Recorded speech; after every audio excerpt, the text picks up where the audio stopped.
मी आविष्कार प्रदीप यादव, राहणार सासपडे. आगामी पंचायत समिती आणि जिल्हा परिषद निवडणूक 2026 यासाठी नागटा निगणातून खुल्या प्रवर्गासाठी आरक्षण जाहीर झाले आहे. तरी मी खुल्या प्रवर्गातून नागटा निगणासाठी पंचायत समितीसाठी इच्छुक उमेदवार आहे. तुमचं वय काय आणि तुमचे शिक्षण किती झाले? माझं चालू वय 24 वर्ष आहे. बरोबर आहे. उच्च शिक्षित असताना तुम्हाला किती वर्षापासून तुम्ही भाजप पक्षाचं कार्यरत आहात? भाजप पक्षासाठी मी 2019 पासून राजकीय क्षेत्रात कार्यरत आहे. सामाजिक राजकीय सगळे संपूर्ण गावातून मी काम केलेलं आहे, भाजपचं काम केलेलं आहे. तुम्हाला संधी का मिळावी असं तुम्हाला काय वाटतं? तर सामाजिक बांधिलकी म्हणून मी गावात कित्येक वर्ष काम आहे. कोरोना काळापासून मी सामाजिक कार्य करतोय. नागठाडी गणामध्ये अनेक उमेदवार इच्छुक आहेत. अनेक उमेदवार इच्छुक असताना तुम्ही आता लोकांचा कल जाणून घेतलाय का बाबा? तुमच्या बाबतीत काय मत लोकांचं येत आहे? मी कल जाणून घेण्यासाठी गाठीबिटी आता चालू ठेवलेलेच आहेत. तरुणांपासून ज्येष्ठ नागरिकांपर्यंत चांगला प्रतिसाद माझ्या उमेदवारीसाठी भेटतोय. गावातूनच नाही तर प्रत्येक गावात, गणातील प्रत्येक गावातून माझ्यासाठी प्रतिसाद चांगला मिळतोय. मग आता तुम्ही ह्यांची भेट घेतली का? जे आता पक्षश्रेष्ठी आहेत किंवा जे आता आपल्या विभागाचे आमदार आहेत, खासदार आहेत आणि आमदार आहेत, त्यांची काय भेट तुमची झाली का कधी? माझ्या वतीनं गावातील सर्व नागरिकांनी आमदार श्री मनोजदादा घोरपडे व तसेच नामदार श्रीमान छत्रपती शिवेंद्रराजे भेट घेतलेली आहे. त्यांना तिकिटाची मागणी माझ्याकरिता केलेली आहे. गावातील नागरिक गाठीभेटी दरम्यान गणातील प्रत्येक गावातून मला चांगला प्रतिसाद भेटत आहे. तसेच गावातील नागरिकांनी खासदार श्रीमंत छत्रपती उदयनराजे भोसले, नामदार श्रीमंत छत्रपती शिवेंद्रराजे भोसले आणि आमदार श्री मनोजदादा घोरपडे यांच्याकडे माझ्या वतीनं नागरिकांनी मागणी केलेली आहे.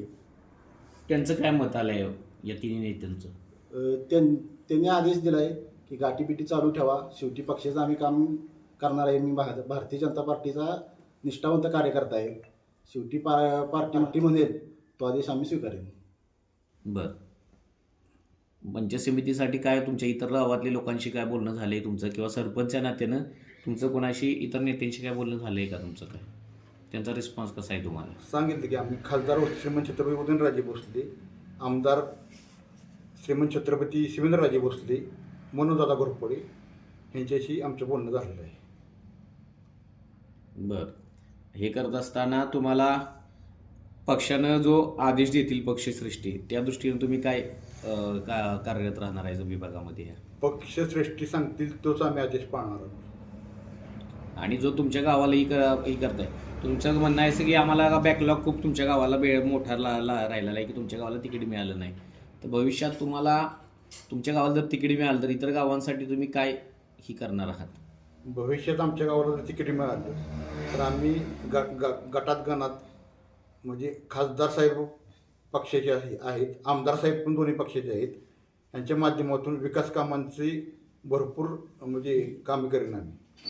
नमस्कार, मी दीपक यादव, सासपडे गावचा एक रहिवासी असून आमच्या गावचे युवा नेतृत्व, एक तरुण उमदा युवा नेता उद्योजक श्रीयुत आविष्कार यादव हे येणाऱ्या जिल्हा परिषद व पंचायत समितीसाठी उमेदवार इच्छुक असून, पंचायत समितीसाठी उमेदवार इच्छुक असून त्यांना संधी मिळावी. त्यांच्या बाबतीत सांगायचं म्हटलं तर त्यांचे 80% समाजकारण आणि 20% राजकारण अशी त्यांची विचारसरणी महत्त्वाची म्हणजे आहे.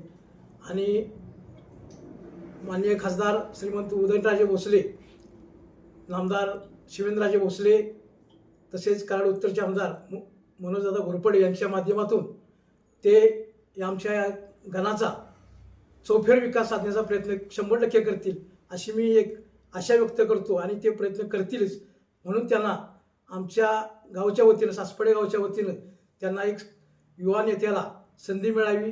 गेली 50 वर्ष आमच्या गावाला अशी संधी मिळालेलीच नाही. म्हणून एवढं बोलून माझं 2 शब्द संपवतो.